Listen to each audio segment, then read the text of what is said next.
We gotta wait till 7, almost.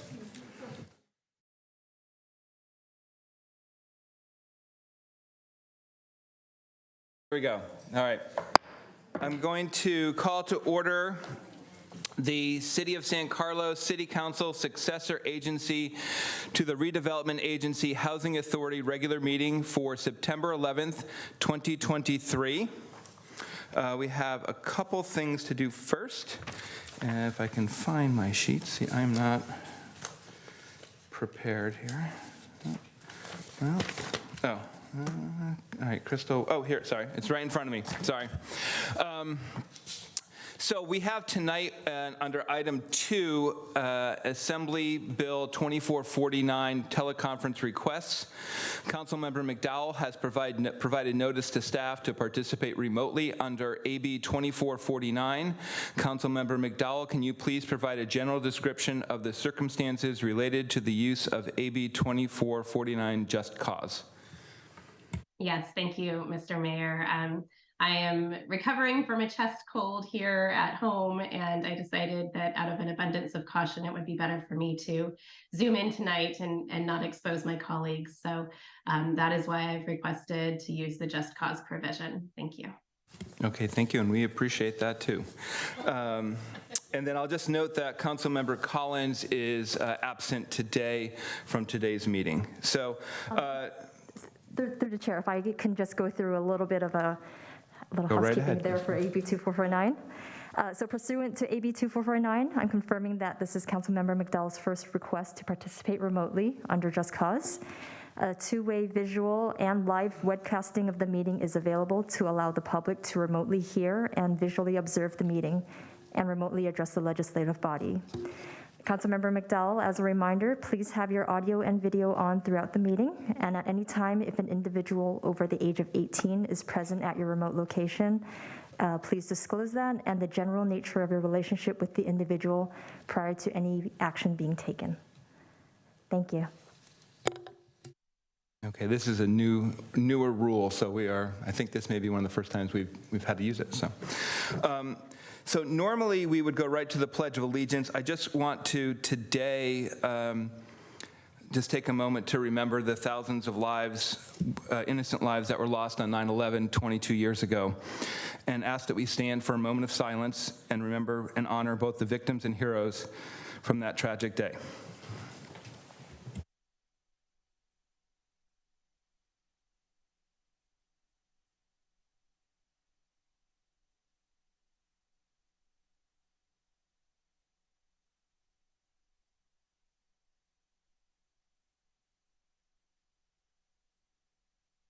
Okay, thank you. And now we'll go to the Pledge of Allegiance. I pledge allegiance to the flag of the United States of America and to the republic for which it stands, one nation, under God, indivisible, with liberty and justice for all. Thank you. Okay, we have several presentations today. The first one is item 6A, present a proclamation congratulating the San Carlos United Soccer Club's U17 women's team upon winning the Elite Clubs National League ECNL Women's Regional League Championship. So I don't know who's going to... Mr. Mayor, we do have an announcement. There are changes to the order of agenda. I'm all flustered today. I'm all excited about doing these presentations. All right. First, are there changes to the order of the agenda? Nothing from staff this evening, Mr. Mayor. I should read my script first. All right. We had closed session. Greg, is there anything to report from closed session? There's nothing to report from closed session tonight. All right. Now we can go to the presentation, and I hope you bring the trophy up because it's pretty cool. All right. So who's going to come up? All right, y'all earned it.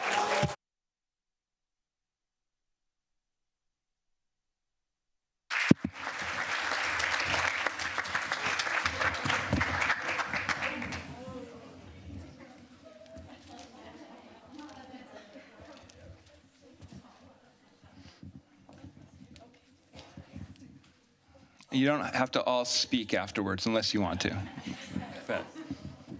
All right. So it's a proclamation congratulating the San Carlos United Soccer Club's U17 women's team upon winning the Elite Clubs National League Regional League Championship.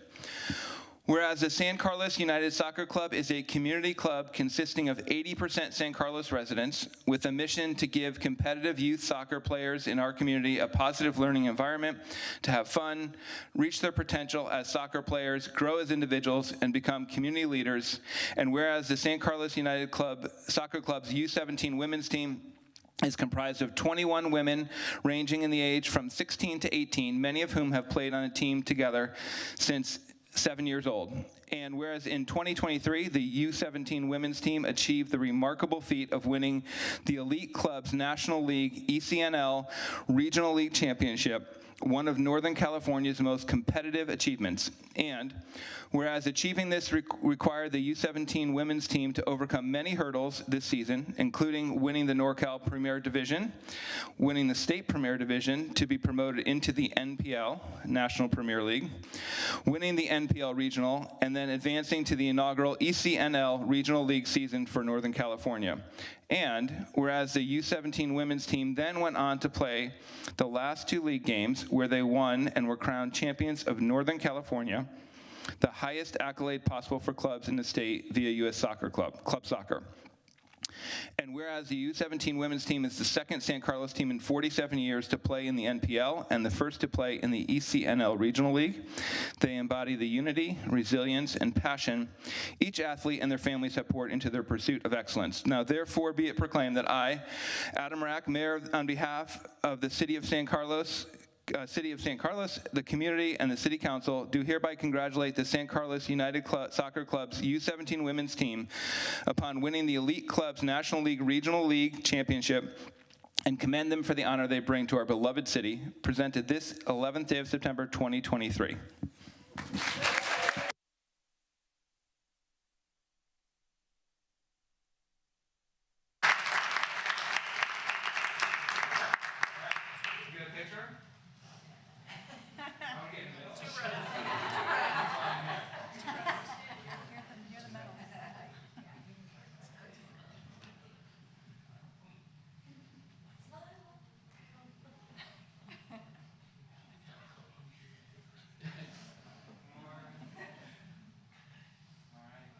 All right, who's the captain? All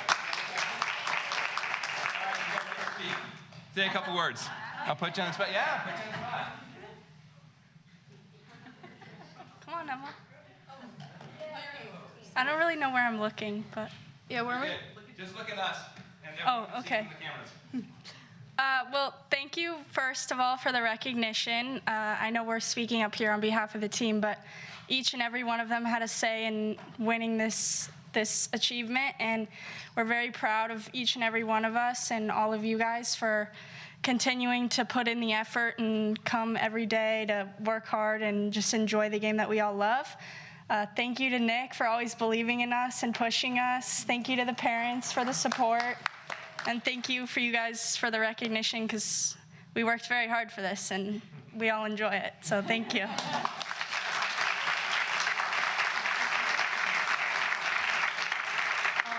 Hi, I'm Emma. Ryan kind of said it all, but we just love playing. We love playing together. A lot of us have been playing forever together. And so, yeah, we're just super grateful to have this opportunity. Thank you.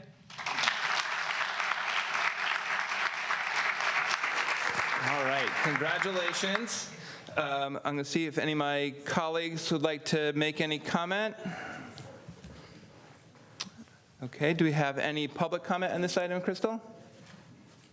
I do not have any hands up. All right, well, congratulations again, and thanks for making our city proud and all of us proud.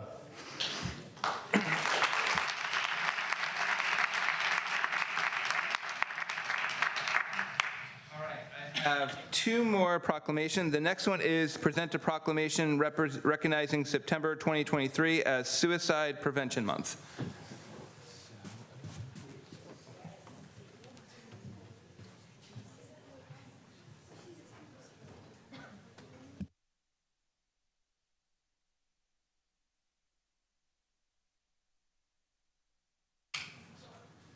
Okay. So we're designated September 2023 as Suicide Prevention Month. Whereas the City of San Carlos will join the county, state, and country in honoring Suicide Prevention Month in September, National Suicide Prevention Week, September 10th to the 16th, and World Suicide Prevention Day, September 10th, to spread the message that suicide can be prevented. And whereas in 2022, 67 people died by suicide in San Mateo County, and 13,525 calls were received by the San Mateo County Crisis Line run by Star Vista Crisis Center. And whereas San Carlos residents are urged to support each other and prevent suicide by knowing the signs of suicide, finding the words to communicate, and reaching out to local 24/7 resources, including our local San Mateo County Crisis Call Center, call 650-579-0350, or visit sanmatocrisis.org, or 988 Suicide and Crisis Lifeline. Call or text 988. And whereas the San Mateo County Behavioral Health and Recovery Services Office of Diversity and Equity, Mayor's Mental Health Initiative, and partners are collectively organizing activities that our community can participate throughout September Suicide Prevention Month, including free in-person and virtual events, advocacy days, and communication campaign. Ongoing updates are posted at smchealth.org/SPM. And whereas across the city, county, and state, the 2023 September Suicide Prevention Month theme is Share Hope Together. Now, therefore, be it resolved that I, Adam Rack, Mayor of the City of San Carlos, on behalf of the entire City Council, hereby declare September 2023 as Suicide Prevention Month in the City of San Carlos, and encourage members of the community to find their role in suicide prevention. Thank you.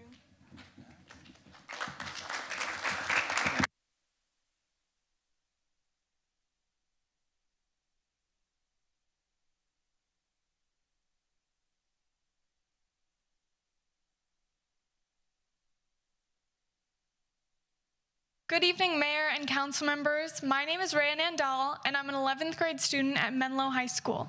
I'm also a member of San Mateo County's Behavioral Health Commission's Youth Action Board. Thank you so much for joining the county and your neighboring cities and towns to proclaim September as Suicide Prevention Month. I'm honored to accept your proclamation on behalf of the Commission. I encourage you and your residents to promote this year's theme, Share Hope Together. The act of sharing, whether it's through sharing stories, your time, resources, or experiences, can serve as a powerful tool in suicide prevention. One of the ways to share hope together is by wearing purple and teal, the national colors of Suicide Prevention Month. I like your tie, Mr. Mayor. You can also use this year's theme as a virtual background, which can be found on the county's website. Other ways to share hope together are by attending free in-person meetings or virtual events to share resources. As a teenager who has had her own mental health journey, thank you so much for acknowledging this important month and spreading the message of wellness and recovery. It means so much, not only to me, but to everyone who has struggled with their mental health. We can share hope together by knowing the signs of suicide, finding words by checking in with someone we are concerned about, and by sharing resources, including the San Mateo County Star Vista Crisis Hotline, which is 650-579-0350. You can also share 988, the 3-digit National Suicide and Crisis Lifeline, and the county's website at smchealth.org/SPM. Thank you again for recognizing September as Suicide Prevention Month. Thank you, Lana. Do any of my colleagues have comments? Councilmember McDowell. Thank you, Mr. Mayor. Thank you so much for recognizing September Suicide Prevention Month. And I wanted to say thank you to Rhea for coming tonight and for her service as a commissioner. I just wanted to note that there is a suicide prevention workshop coming up at the San Carlos Library this Saturday from 2 to 4 p.m. Participants in the workshop will learn how to identify signs of suicide and connect individuals with appropriate support. There are 9 seats remaining in the workshop, and signups are on the San Mateo County Library website at smcl.org/mental health. This is free, and you don't need to have a library card.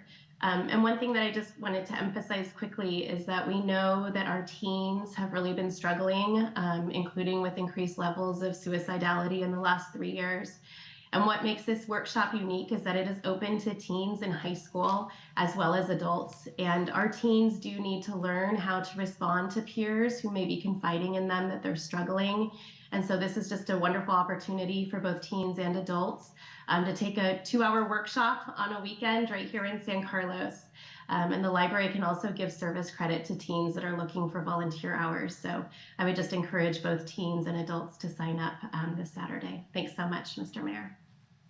Thank you, Councilmember McDowell. Do we have any public comment?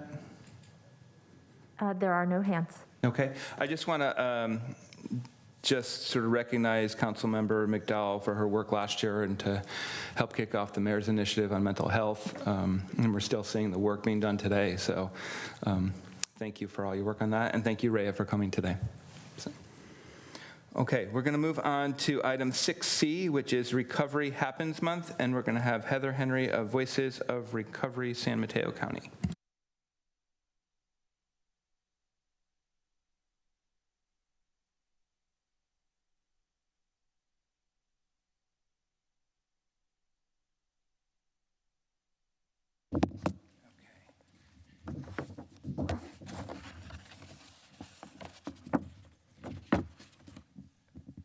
Okay, so we're also designating September 2023 as Recovery Happens Month.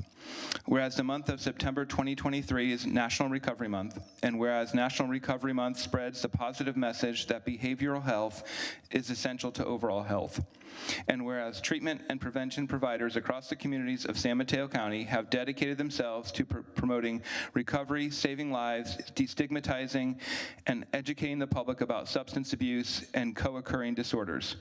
And whereas every day in the city of San Carlos, men, women, and youth enter treatment for substance use and mental health disorders and begin the road to wellness and recovery in a system which emphasizes behavioral health as an essential part of overall health. And whereas San Mateo County continues to support Recovery Month's mission to implore the lives of those living with these disorders, to celebrate individuals in recovery, and to acknowledge those working to provide integrated recovery services. And whereas prevention works, treatment is effective, and recovery is possible, people can and do recover.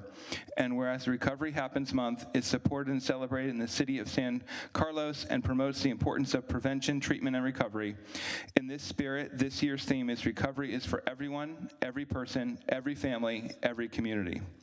Now, therefore, be it resolved that I, Adam Rack, Mayor of the City of San Carlos, on behalf of the entire City Council, hereby declare September 2023 as Recovery Happens Month in the City of San Carlos, and encourage members of the community to remember that while the road to recovery may be difficult, the benefits of preventing and overcoming substance abuse and co-occurring disorders are significant and valuable to individuals, families, and communities.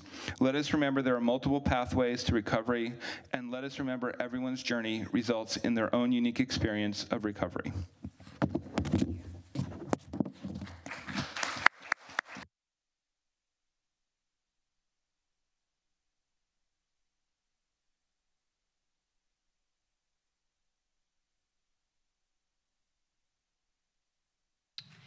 All right, good evening. My name is Heather Henry, and I'm here from Voices of Recovery San Mateo County, and I am in long-term recovery from substance abuse challenges.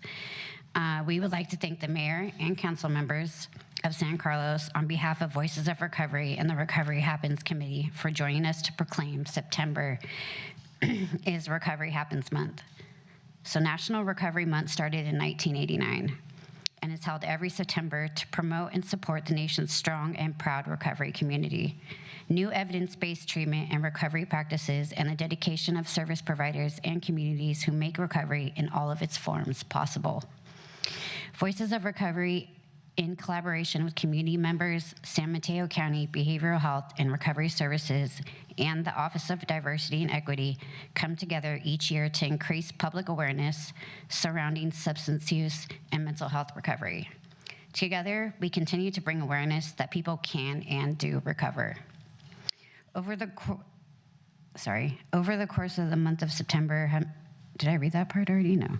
Over the course of the month of September, hundreds of people in the county will gather to help reduce the stigma of substance use and mental health challenges and celebrate the accomplishments of those successfully entering recovery and beginning a fulfilling life. Not only in San Mateo County, but recovery programs all over the country will raise awareness about recovery and share the positive stories of transformed lives. Thank you again for your amazing proclamation that September is Recovery Happens Month in 2023. We encourage you to promote our theme, Recovery is for everyone, every person, every family, and every community. We hope you will continue to support our events throughout the month of September. Our next one is tomorrow morning at 7:30 in the morning in Redwood City. We will be having our annual recovery breakfast at Mezzies Park, followed by the Walk of Hope, and then the Board of Supervisors proclamation and resource fair at the Redwood City County Courthouse. Thank you guys so much. Thank you, Heather. Do any of my colleagues have any comments? Okay. Is there any public comment? No public comments. Okay. Thank you, Heather, for being here. I have a quick question. We have some flyers. Can we leave them with you guys? You can leave them with Crystal here, up there. Of course. Thank you.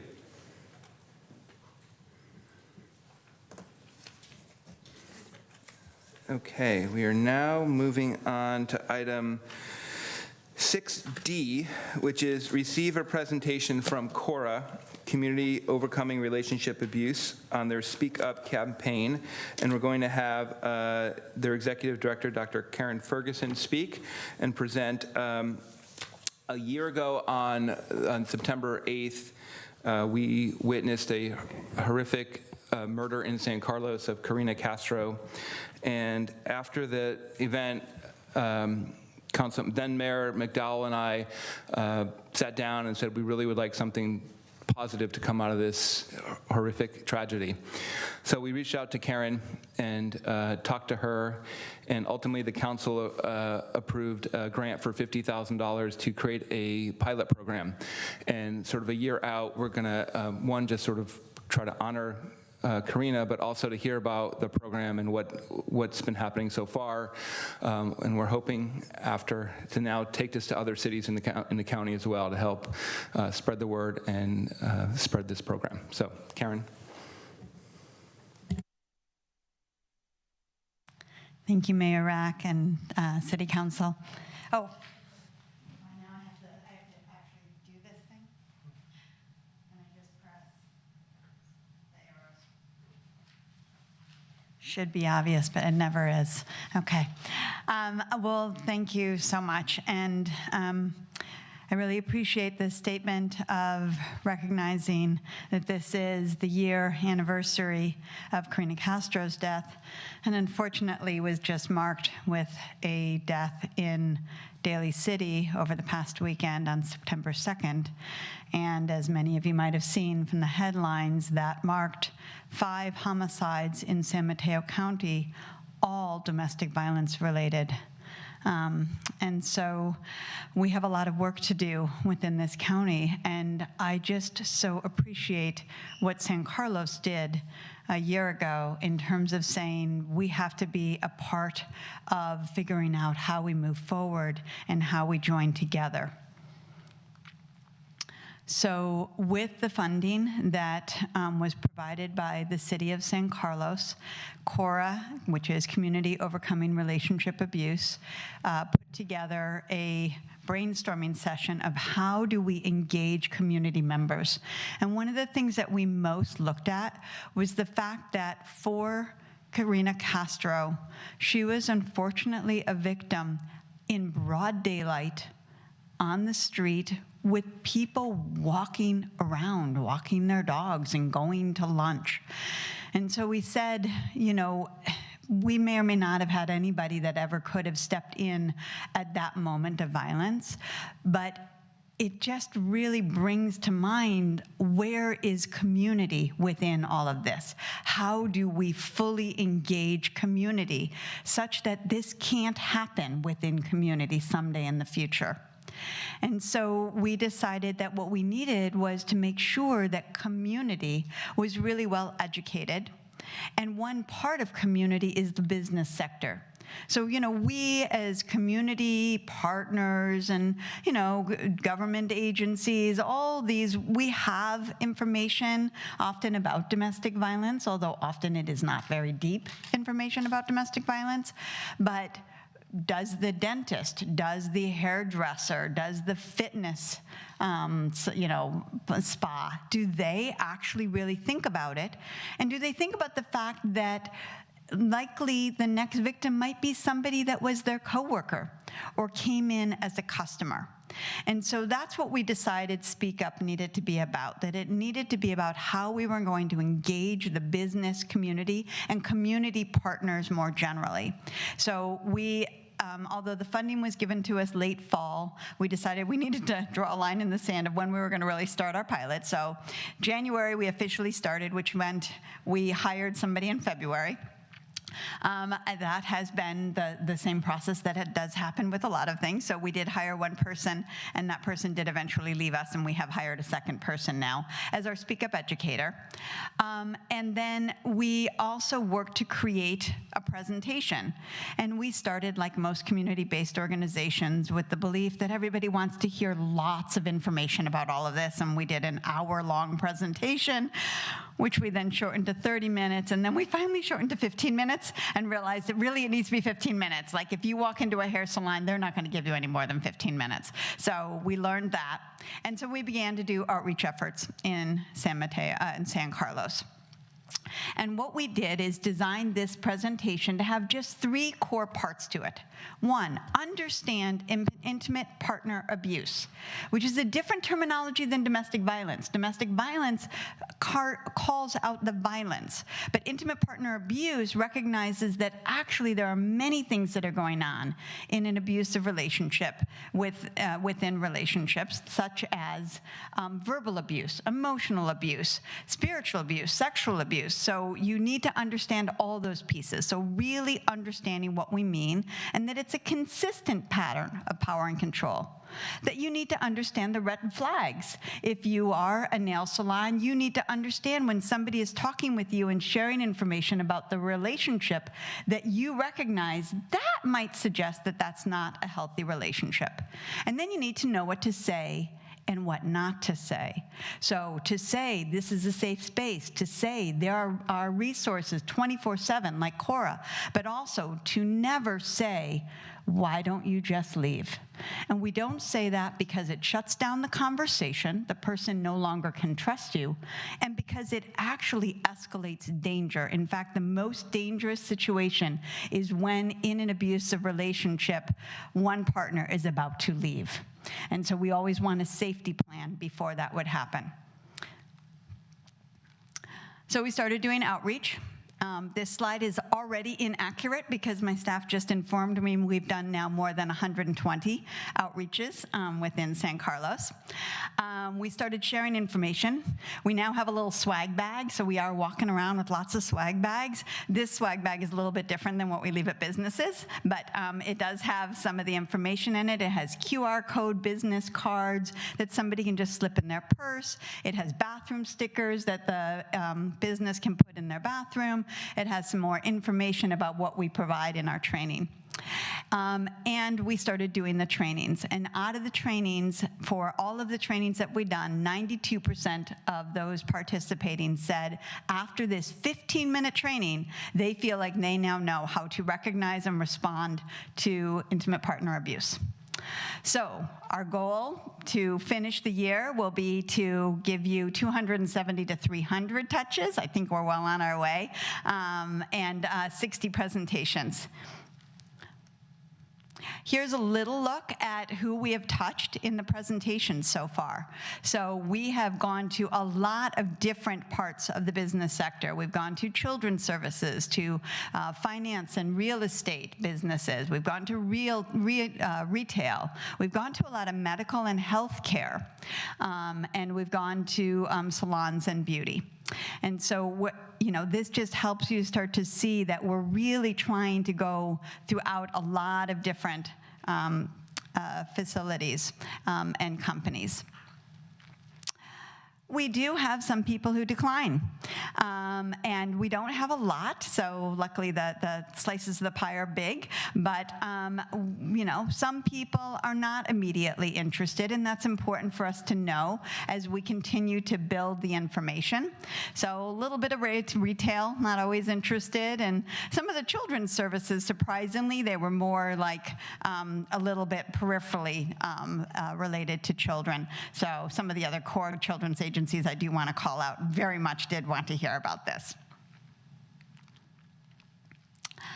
I wanted to tell you just a little bit about what it looks like on the ground.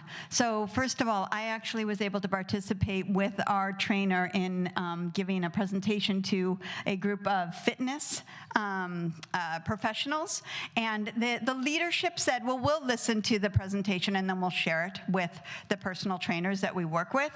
And after just the 15-minute presentation, they said, we're wrong. Actually, this is a really important presentation, and we need you to come back and do it again for all of our personal trainers.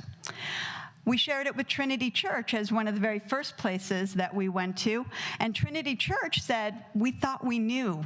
We thought we understood. And after just this brief presentation, we realized that we're actually saying some things that may not be useful to people and that we need to pay attention a little bit more. We do give out certificates that are signed by Mayor Rack as well as myself when somebody does a presentation, and one of the businesses said, can we laminate this because we want to put it in our window? So that was really sweet.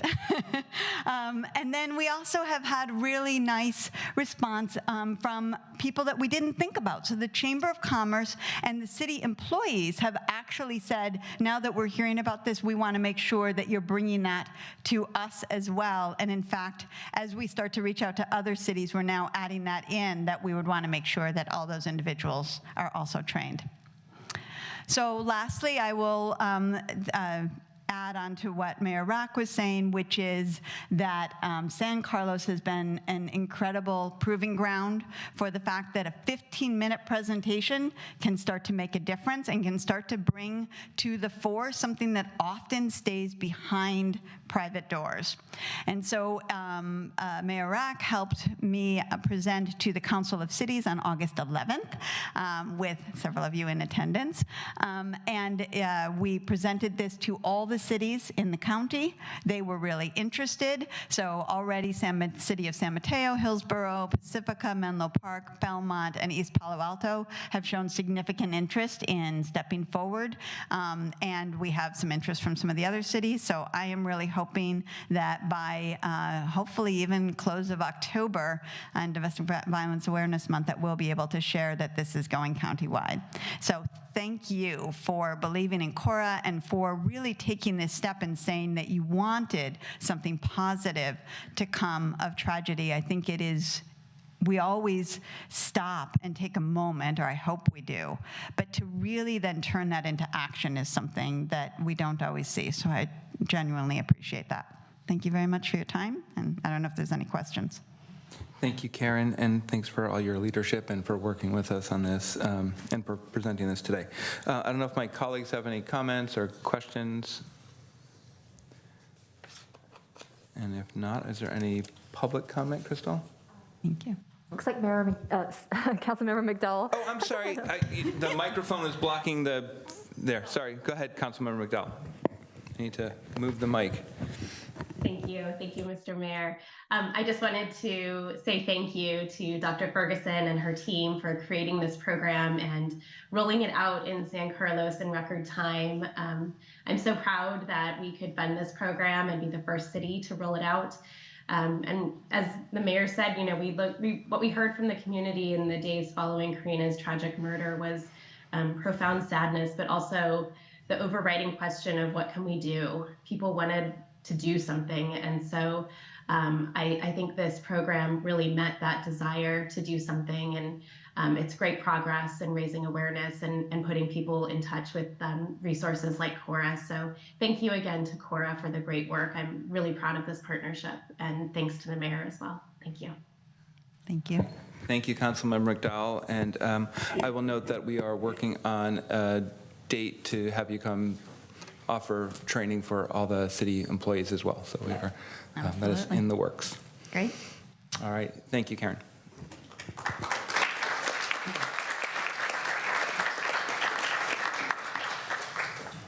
All right, we will now move on. Let me get back to track here. All right, we are now on item 7, which is council communications and announcements. Do my colleagues have any announcements? No. I will make 2 announcements. Three announcements. I was able, and Vice Mayor Dugan joined as well. We were there for the grand opening of Molly O's Irish Bar and Pub on Sunday, which was a wonderful gathering and will be a great location in town. We're looking forward to having them be with us for many years to come. And I also had a chance to deliver and say hello for a 100th birthday today at the Elms to Tilly Rivera, who we will present a proclamation, and she had strawberry shortcake cake, and she was great to see her and to wish her happy birthday. I also have been starting, and have gone a couple times now, to the Elms to talk about what's going on in the city and take questions, and I will say they are some very deep questions, and they are well prepared and well organized, and had great attendance, and it really was an enjoyable time to spend some time with them. So with that, I will move on to item 9, which is the consent calendar. Are there any changes to the consent calendar? Does anyone like to pull any items? Actually, we have a public comment on I'm sorry. number 8. Gosh, I am just missing things left and right today. All right, we are on public comment, which is item 8. Persons wishing to address the City Council on matters not on the posted agenda may do so. Each speaker is limited to 2 minutes. If there are more than 5 individuals wishing to speak during public comment, the mayor may choose to allow the first 5 speakers to speak during this time, and the balance of the public comment speakers will be called upon at the end of the meeting. Crystal, do we have any public comment? Yes, we do have one hand up from Shelley Kesley. You should be able to unmute.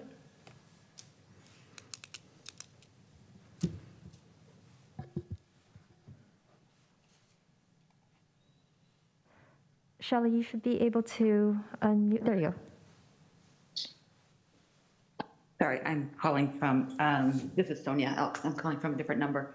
I wanted to just mention that I have was aware that the City of San Carlos had to give up the funding for the that we had for the pedestrian bridge and the Highway 101 Holly interchange.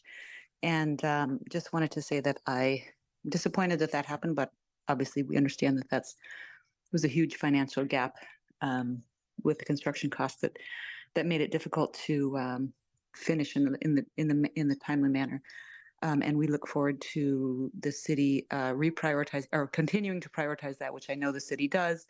And I just wanted to appreciate that the city is continuing to look for funding for the especially the bike pedestrian bridge over 101 in San Carlos, because that is a high priority in our city. Thank you. Thank you, Sonia. Thank you. And there are no further hands. Okay, and nothing in person? No. Okay. All right. We'll now move on to item 9, which is the consent calendar. Do any of my colleagues or the public want to pull any items from the consent calendar? And if not, I will ask for a motion. Mr. Mayor, I move to approve City Council consent calendar items A through I. I second. Okay, we have a motion and a second. Crystal, can you call the roll, please? Okay. Councilmember McDowell? Yes. Councilmember Venkatesh? Yes. Vice Mayor Dugan? Yes. Councilmember Collins is absent, and Mayor Reck. Yes. Okay, the motion passes 4-0-1.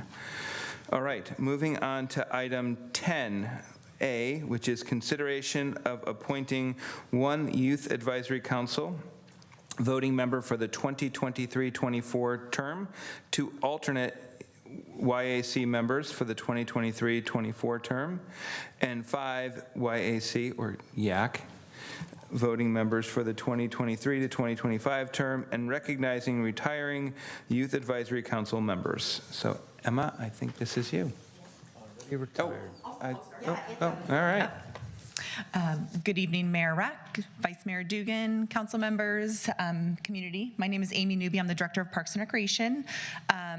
Tonight, you have the pleasure of appointing our upcoming Youth Advisory Council members. I want to take a minute to thank Ron, who's not here tonight, for sitting on the interviews. We were able to chat with him after, and I know he enjoyed the process, and he's been involved the last few years, so we appreciate his time. And with that, I'd like to bring up Emma Licko, our Recreation Coordinator at the Youth Center, who will be going through all of the recommendations tonight. Hello, council members, Mayor Rack, everyone. I'm Emma Licko, and tonight I'm going to be presenting our newly, hopefully, appointed YAC members. Thank you, echoing Amy, thank you again to Councilmember Collins for working so hard with me and the outgoing Chair, Maya Neighborg, on interviewing all of these amazing individuals. It was a very fruitful time. So with that, following the written application and oral board interview process, the following 8 San Carlos Youth Advisory Council members, or youth, are being recommended for appointment to the YAC. 1 voting member for the 2023-2024 term, 5 as voting members for the 2023-25 term, and 2 as alternate members for the 2023-24 term. But before we do that, I wanted to also recognize our outgoing YAC members. The following YAC members completed their terms in office on June 30th, 2023, including Maya Neighborg, who served 2 two-year terms and held the offices of Chair in Public Relations. Alice Finkelstein, who was also a member for 2 terms and held Public Relations. Ivy Zhao, who had 2 one-year terms. Vikram Kacholia, who had 1 two-year term and 1 one-year term. And Callista Save, who had 1 one-year term. They're all off at college now, and we miss them dearly. So with that, the presentation of our youth.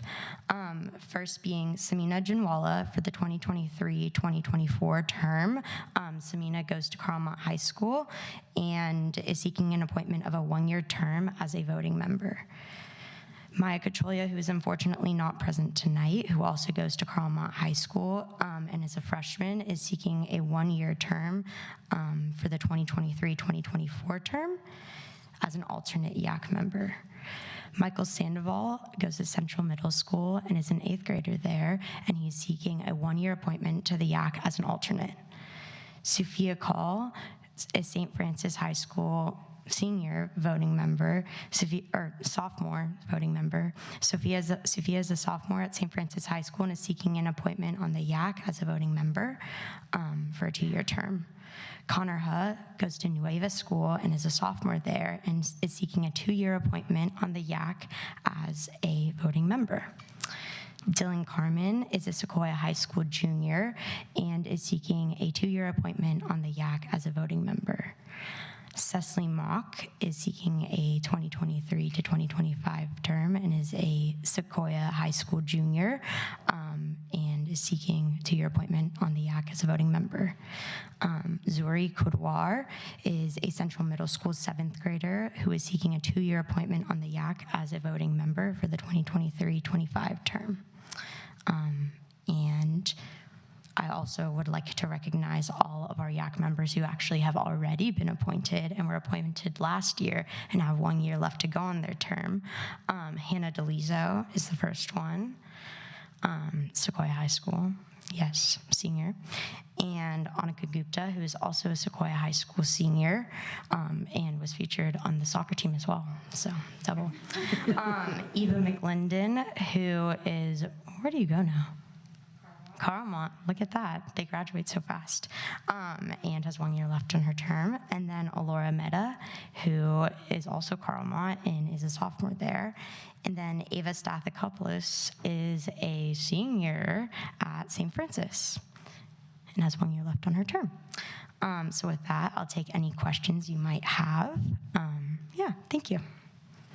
Thank you, Emma. Do any of my colleagues have any questions? No? Okay. Did you have a question, John? Just a comment. Okay, go ahead. Yeah, thank you, Mr. Mayor. I just want to applaud all the past, present, and future YAC members. The decision to get involved and understand more of what's going on in your community is a very good decision. I'm proud that all of you made that, and I appreciate your service. Thank you. Thank you, Vice Mayor Dugan. Okay, Crystal, is there any public comment on this item? I do not have any hands up for this. Okay. So if I don't see any other hands here, so if that, I will call for a motion for item 10A. I'll be brave. Oh, I just. Oh, go ahead. Sorry, That's if you okay, want to go go, ahead. Pranita, go for it. No, go ahead. Oh, okay. Sorry, I move- Councilmember Venkatesh, go ahead. Thank you.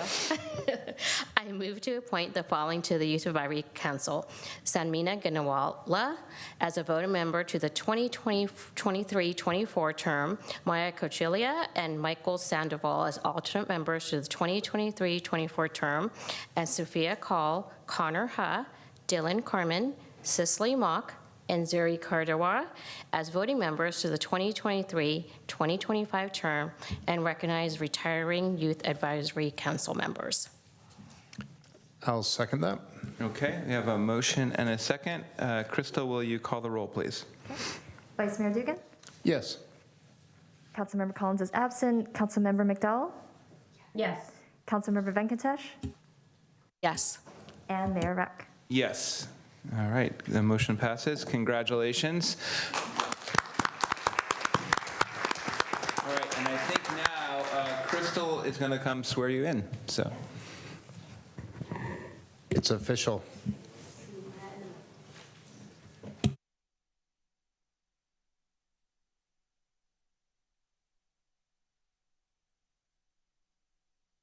Okay.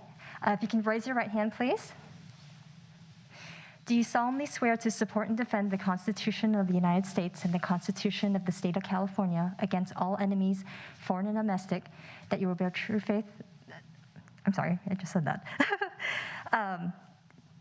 I'm sorry, okay, I'm going to start all over. Do you solemnly swear to support and defend the Constitution of the United States and the Constitution of the State of California against all enemies, foreign and domestic, that you will bear true faith and allegiance to the Constitution of the United States and the Constitution of the State of California, that you take this obligation freely without any mental reservation or purpose of evasion, and that you will well and faithfully discharge the duties for which you're about to enter?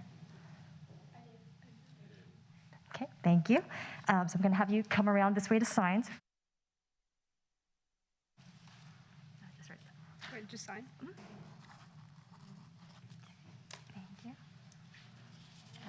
Michael?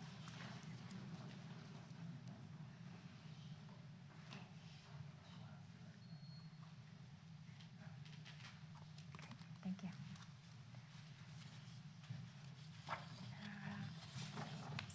Sophia.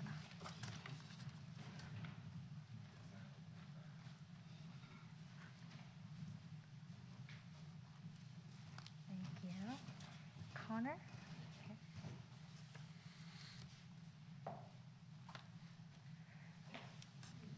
Excuse me.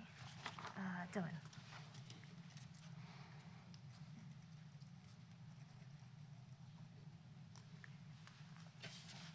Cicely?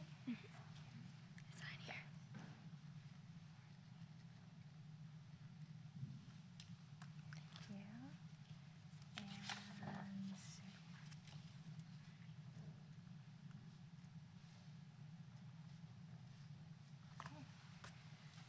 Thank you. Thank you, and congratulations.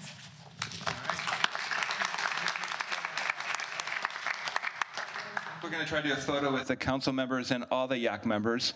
And Crystal, are you able to have Councilmember McDowell sort of blown up on there so she can be in this photo?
Great job. Okay. We will now move on to item 10B, which is consideration of the formation of the City Centennial Advisory Committee and direct staff to proceed with recruitment.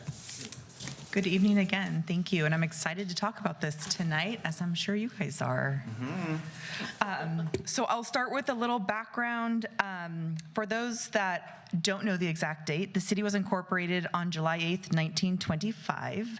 In 16 short months, the city will turn 100 years old. And if you recall, during our recent budget process, council appropriated funding in the CIP program budget in a total of $1 million split between this current fiscal year and next. Funding will support all components of the city's centennial celebrations, branding, marketing, and programs and events. And the idea of an advisory committee will bring together residents and San Carlos community members to share ideas from their own experiences and backgrounds within our community.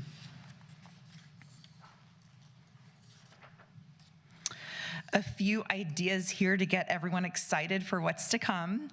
Parks and Recreation team brainstormed a few ideas on what could be included in the celebrations. Of course, a city centennial branding and marketing campaign, art and poster contest, a videographer to capture and document the year's events and activities, San Carlos history book readings, creating a time capsule to be opened years from now, which there was a time capsule that was opened in our community about 15 years ago, 10 or 15 years ago. Centennial merchandise, and San Carlos trivia nights. And last but not least, of course, a really big celebration. And those are just some ideas to get us flowing.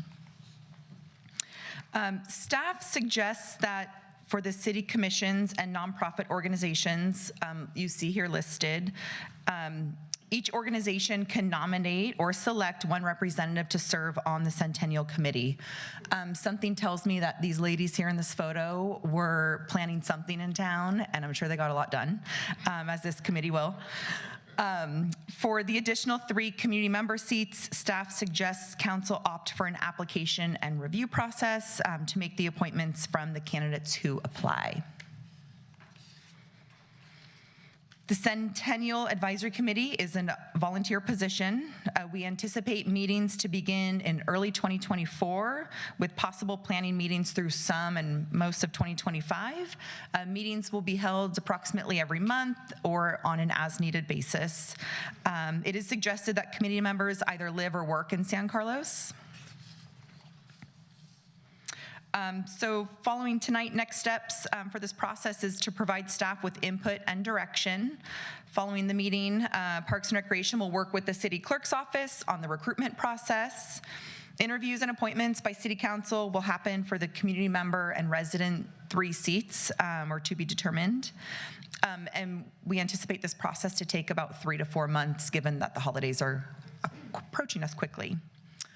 And with that, I'd be happy to answer any questions or hear your input. Okay, thank you, Amy. Thanks for bringing this item forward. Do any of my colleagues have any questions on this topic? Vice Mayor Dugan. Yes, Mr. Mayor, and I really just have some thoughts. Thank you, Amy, for bringing this forward. Very, very exciting to be celebrating 100 years of the City of Good Living. And I like how thoughtful your staff was putting together this list of committee members. I did want to check in with my colleagues to see if we might want to make a couple of additions to this committee, just given the hometown nature of it and how excited everyone's going to be. It occurred to me that perhaps the mayor and the vice mayor, as they rotate through that position, might also become members of this committee and also function as a bit of a subcommittee as this committee works through the various aspects of our celebration. I think that would involve all of us at one point, except perhaps Councilmember Collins being involved in the committee, and we'll also save some communication just having us directly involved, as opposed to that going on and have to report back to us all the time. So just want to throw that out there. Okay. Thank you, Vice Mayor Dugan. Any other comments or questions? And we can sort of take that item up as well. Councilmember Venkatesh, are you? You don't have to. I thought you were pushing the button. Sorry. Just a comment.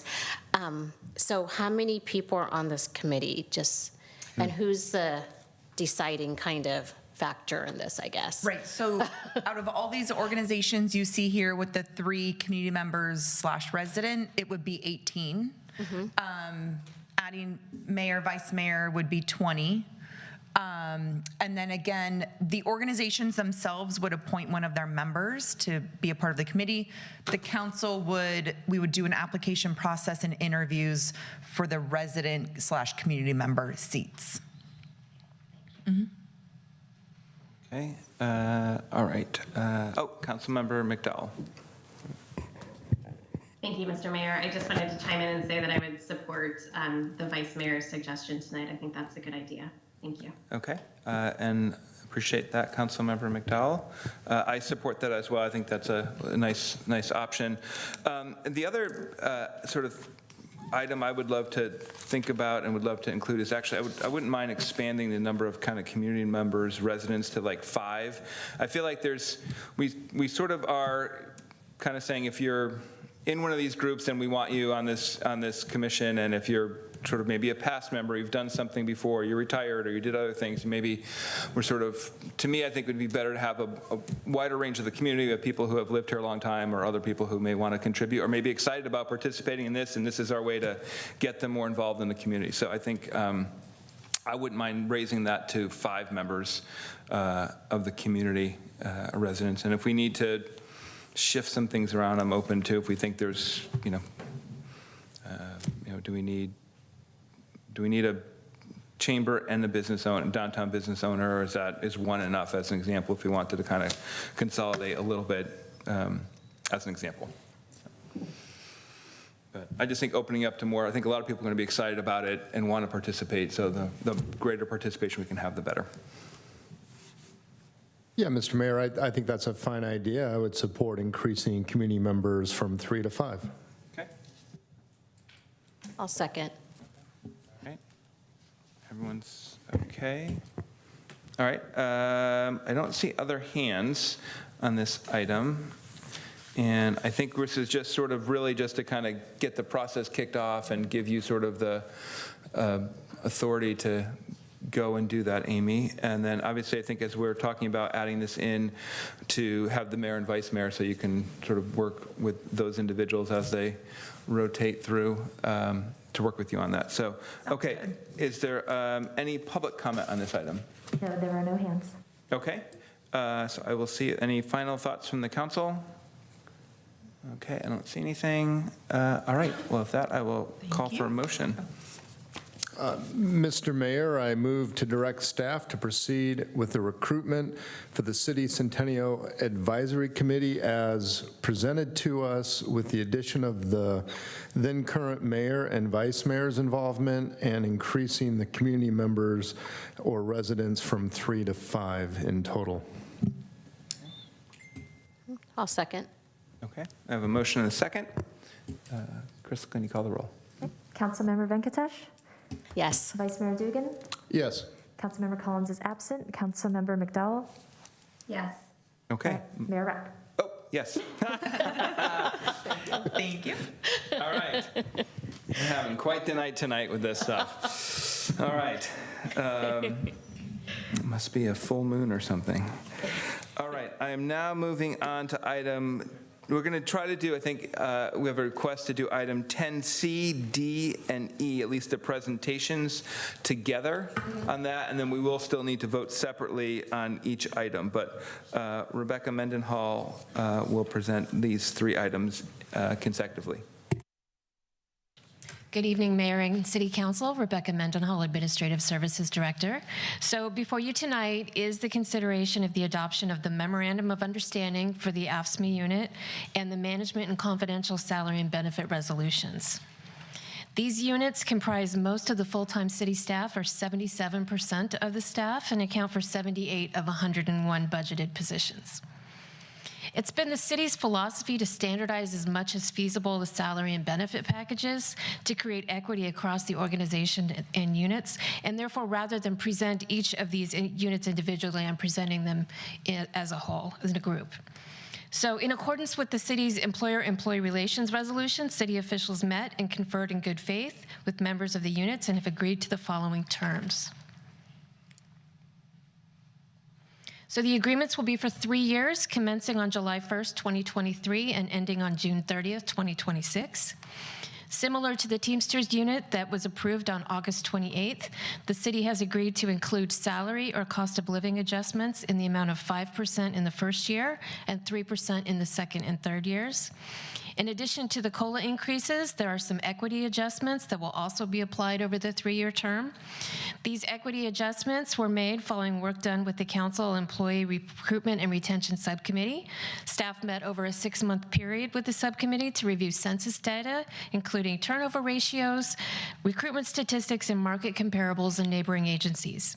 As a result of these meetings, some positions are eligible for equity adjustments to help retain and recruit the best candidates.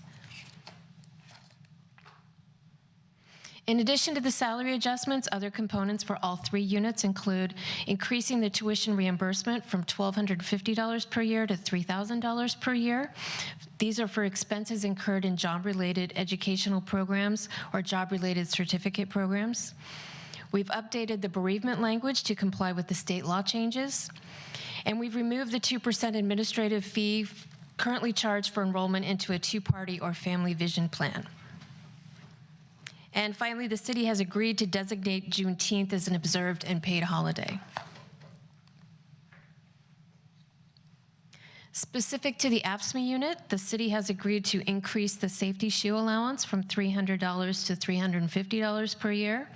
We've also added additional qualified positions, including the engineering assistant, the engineering associate, and the public works assistant superintendent. We've changed overtime pay to pay 2 times the regular rate of pay for hours worked in excess of 12 hours. And we've increased the deferred compensation match from a maximum of $50 per pay period to $225 per month.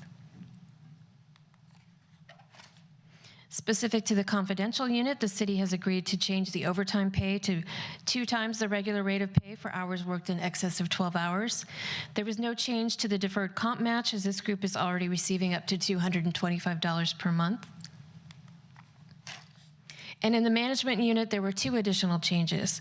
The first was to change the acting pay provision to match those in other units to allow employees acting pay when their supervisor goes on vacation for 1 week. In the past, this only applied to vacations longer than 6 days. And since the management unit is all at will, a change was needed to be made to the severance language for taxation law to add that the payment can no longer be paid out over a 6-month period. So the average increases over 3 years are shown here. You can see they range between 6 and almost 6.5%, a little over 6.5%. These variances are a result of the equity study, as some positions in the units had become farther out of market based on our salary survey data. The adopted budget did include assumptions for increases, so there's no need to adjust the budget at this time. So in summary, here's a list of the actions for the City Council to consider tonight. The first is to adopt the Memorandum of Understanding for the AFSCME unit. The second is to adopt an updated salary and benefit resolution for the management group. And then finally adopt an updated salary and benefit resolution for the confidential group. So with that, I'm happy to answer any questions. Thank you, Rebecca. Do any of my colleagues have any questions? Vice Mayor Dugan.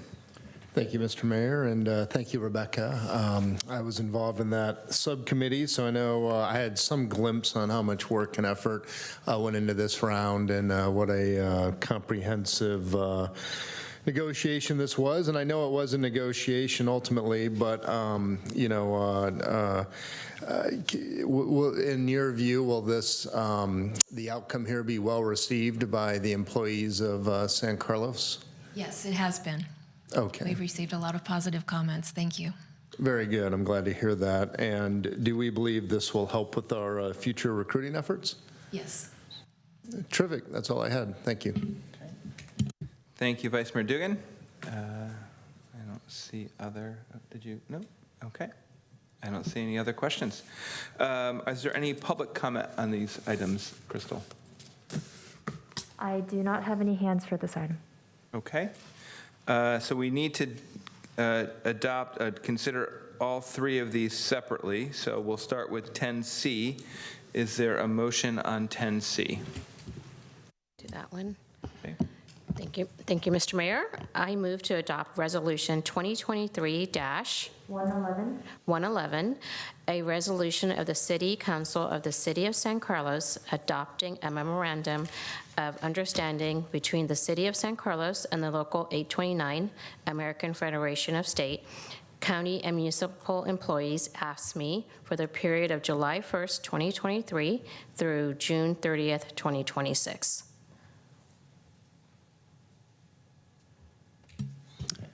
Yeah, Mr. Mayor, I do intend to second this, but before I do, I just want to thank all of our employees for all their sacrifice and hard work over the past several years. The pandemic was rough.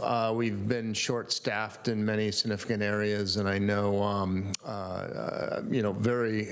I know that resulted in a lot of folks stretching through a lot of positions, to include Rebecca herself. So all that's been greatly appreciated, and I wholeheartedly support these new pay packages this evening. With that, I will second this motion. Okay, we have a motion and a second. Crystal, will you call the roll? Councilmember McDowell? Yes. Councilmember Venkatesh? Yes. Vice Mayor Dugan? Yes. Councilmember Collins is absent, and Mayor Rack. Yes. Okay, Thank you. motion passes 401. All right, item 10D. Mr. Mayor, I move to adopt Resolution 2023-112. A resolution of the City Council of the City of San Carlos adopting the amended salary and benefit resolution for the management group for the period July 1, 2023 through June 30, 2026. Oops, I second. Okay, we have a motion and a second. Crystal, can you call the roll? Mr. Mayor, just before this item gets voted on, I just want to put on the record an announcement that this particular matter does affect some executives at the city. The same percentage could apply to increases in salary for city executives as defined under the government code. Okay. Thank you. Craig? Okay. Councilmember McDowell? Yes. Councilmember Venkatesh? Yes. Vice Mayor Dugan? Yes. Councilmember Collins is absent, and Mayor Rack. Yes. Okay, motion passes 401. Moving to item 10E. Take that. Thank you, Mr. Mayor. I move to adopt Resolution 2023-113. Correct. A resolution of the Council of the City of San Carlos adopting the amended salary and benefit resolution for the confidential group for the period July 1st, 2023 through June 30th, 2026. I will second that. Okay, we have a motion and a second. Crystal, can you call the roll? Vice Mayor Dugan? Yes. Councilmember Collins is absent. Councilmember McDowell? Yes. Councilmember Venkatesh? Yes. And Mayor Rack. Yes. Okay, motion passes 401. All right, we are now moving on to item 11. All right, is a public hearing, consideration of introducing an ordinance amending and replacing San Carlos Municipal Code, Chapter 8.07, tobacco retailer permits to consolidate and clarify existing definitions and enact additional requirements for tobacco retailer permits to align with the County of San Mateo Model Ordinance. Okay. Thank you, Mr. Mayor. I'll be making the presentation tonight. So the item before you is to amend and replace Chapter 8.07 of the San Carlos Municipal Code Tobacco Retail Permit, which would align our code with the code adopted by the Board of Supervisors of San Mateo County. Our code requires that all tobacco retailers obtain and maintain a valid tobacco retailer permit. The City of San Carlos, under our current code, has authorized San Mateo County Environmental Health Division to administer and enforce the requirements of our tobacco retail permit ordinance. Should the council adopt, introduce the ordinance tonight, and ultimately it's adopted, then the County Health Division will continue to enforce the program. The amendments are in many ways to include best practices, add definitions, and strengthen the ordinance language to reduce youth access to tobacco products. And again, to make our code consistent with and compatible with the San Mateo County Code of Ordinances. In the County Code of Ordinances, it's at section 4.98, but our numbering system is going to just attach the 8.07 before the same sub code sections, just for ease of enforcement. The adoption of the ordinance will ensure uniform enforcement in the county and cities that adopt the model ordinances. And most cities in the county are going to adopt the model ordinance if they haven't already done so. There's some cost savings achieved.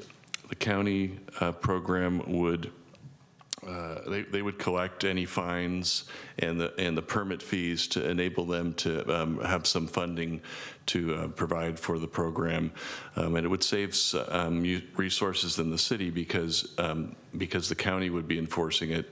City staff would not be having to administer a permitting program for tobacco retailers. We do have several in town, and these permits will be annual, and they will require inspections of the facilities, and the code actually specifies administrative fines, allows for criminal enforcement through a misdemeanor if that's indicated, and it also clearly holds that the retailer is responsible for any violations, even if the conduct is through an employee of theirs. So with that, I'm available to answer any other questions for you. Okay, thank you, Greg. Is there any questions? I had one, I don't see hands up, but I just had one question. Greg, how does this apply to sort of our flavored tobacco ordinance? Does enforcement get done the same way, and would this be included in that, or is that sort of a separate agreement with the county? That is one of the updates to this. Actually, they've added a bunch of definitions and included in the permitting program the flavored tobacco, and so now that'll be part of this program. Great, thank you. Vice Mayor Dugan. Thank you, Mr. Mayor, and yeah, thank you, Greg, for the overview. And I support staying consistent with the county in the way that they become our significant enforcement mechanism. I guess my question would just be, is there much history? Do we know how active that program is? Is there much history of enforcement in San Carlos from this agency? My understanding is, maybe Jeff knows the exact answer, but I think my understanding is there's been 2 enforcements in San Carlos, and I did one enforcement as a city attorney over a flavored tobacco issue. Yeah, the city attorney's correct. They do like 2 scheduled enforcement checks per year on all the permittees, as well as responding to complaints or information that we get as it comes in when a new retailer opens and maybe doesn't have a permit, or somebody thinks they see something in there that for sale that doesn't belong. We get those kind of calls and work with the county to do the proper enforcement. Terrific, thank you. Yeah, I think in the early days of vaping, I think I saw bubblegum flavored vape at one point. So I am rather glad we're enforcing this and keeping that away from our children. Thank you. Okay. Do my colleagues have any other comments, questions, I should say? Okay. Krista, is there any public comment on this item? Yes, we have one person in our chambers. Okay. Edward Schlesinger can approach the podium, please. Okay.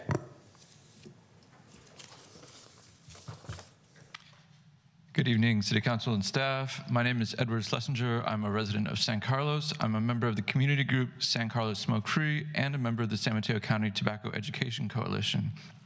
I'm here to say tonight thank you to the city staff and the council for your work to adopt the San Mateo County Model Tobacco Retail Permit Ordinance. I grew up on the peninsula, and I remember the ease of buying tobacco products as a youth. This allowed me to have a smoking habit by the age of 18. Some of the same stores that I bought tobacco products as that time are still in operation today. This ordinance will help stop that cycle of addiction by restricting youth access to tobacco and e-cigarettes through enhanced inspection and enforcement protocols, penalties for retailers who violate the ordinance, and establishing uniform standards for tobacco policy across San Mateo County. So thank you for making San Carlos a healthier place to live. Thank you. Thank you, Edward. Thank you. And then we do have someone on Zoom who'd like to speak. Okay. Trisha Barr. Hi, can you hear me okay? Yes, thank you. Great. Dear honorable city council members and city staff, thank you for asking for this item to be on the agenda, and to city staff for bringing it. I'm Trisha Barr, and a parent of 3 teen kids, 2 of whom are currently in Sequoia Union High School District at MA. I'm also a PTA member advocate and on MA Site Council. I'm a volunteer co-chair for the San Mateo County Tobacco Education Coalition that Edward mentioned. And the coalition is a group of people and organizations advocating to reduce the devastating impacts of tobacco use throughout our community. And we work collaboratively with the San Mateo County Tobacco Prevention staff. So first, I love all the proclamations and recognition of youth in your meeting today, and how you have them be so active in your policymaking and decision-making process. And youth are what bring me here today. So please adopt the county model ordinance that staff and Edward described. This ordinance builds on your current ordinance, and by incorporating best practices we have seen at neighboring counties, and includes, as described, the much needed proactive compliance and enforcement. And as mentioned, the model ordinance would not only manage the permitting process, but there would be 2 in-person compliance checks every 12 months. Thank you again for working to keep deadly tobacco products out of the hands of our youth. I'm happy to answer any questions, and I believe San Mateo County Tobacco Prevention Program staff are on the call, I believe, and could answer questions if asked too. Thank you. Great. Thank you, Trisha. Okay, is there any other public comment, Crystal? And there are no further hands. Okay. All right. Mr. Mayor, I move go to ahead. close the public hearing. Okay. Second. Okay, we have a motion and a second. Crystal, can you call the roll? Councilmember Venkatesh? Yes. Vice Mayor Dugan? Yes. Councilmember Collins is absent. Councilmember McDowell? Yes. And Mayor Rack. Yes. Okay, the motion carries 401. We will now move on to considering the ordinance. Do my colleagues have any other comments or questions at this point? And if not, I will take a motion. Mr. Mayor, I move to introduce ordinance number 1600. An ordinance of the City of San Carlos amending and replacing San Carlos Municipal Code Chapter 8.07 Tobacco Retailer Permits to consolidate and clarify existing definitions and enact additional requirements for tobacco retailer permits to align with the County of San Mateo Model Ordinance. I'll second. Okay, we have a motion and a second. Crystal, can you call the roll, please? Councilmember McDowell? Yes. Councilmember Venkatesh? Yes. Vice Mayor Dugan? Yes. Councilmember Collins is absent, and Mayor Rack. Yes, motion passes 401. Okay, moving on to agenda setting. We have one item, A, consideration of agendizing an item to rezone and change the land use designation of San Carlos-owned public open space that's contiguous to San Carlos City Parks as parkland. This is an item that I have brought up. It was brought to my attention by our Park and Rec director that we have some, during one of the subcommittee meetings, that we have some open some areas of our, what we consider parks that are just considered public space. So for example, in Big Canyon Park, there is a large portion that is actually not part of the park. We just sort of consider it, but it is zoned open space. And then after speaking with the city manager, we looked into, there are some other smaller parcels that are also in the same situation. And so as a means to help us move forward with our general plan and create more actual park space, I wanted to bring this forward to see if my colleagues would support transferring some of these open space areas that are contiguous to parkland and provide additional protections. Mr. Mayor, I'll just chime in and say I've appreciated and supported your year-long mayorship focused on expanding recreational opportunities in San Carlos. And as one of our council members who lives west of Alameda, I especially appreciate the expansion of hiking and other trail activities in my part of town. And it's news to me as well that we have open space up there contiguous with our parks that aren't technically part of the parks. And, you know, I would be interested in understanding that. I don't know if there's any practical implications of that, but certainly interested in taking a look at it. So I support this. Thank you, Vice Mayor. Anyone else? No. I'll go Councilmember McDowell. She beat you to go it. ahead. I would support it too. I appreciate you bringing this forward, Mayor. Thank you. Okay. Yes. All right. Oh, thank you, Mr. Mayor. Okay. I'm always up for more parks and more play, so happy to support it also. Great. Thank you. So we have 4 yeses, and we will move this onto agenda at some point. So thank you. All right. That's all I had for agenda setting, and then we are now at adjournment. And as mentioned earlier, 1 year ago, just over a year ago today, we had the horrific murder of Karina Castro that really shook our community, and I just wanted to take a moment to, one, offer our condolences again to her family and her young children, and to just adjourn this meeting in her memory. So, thank you. With that, we are adjourned.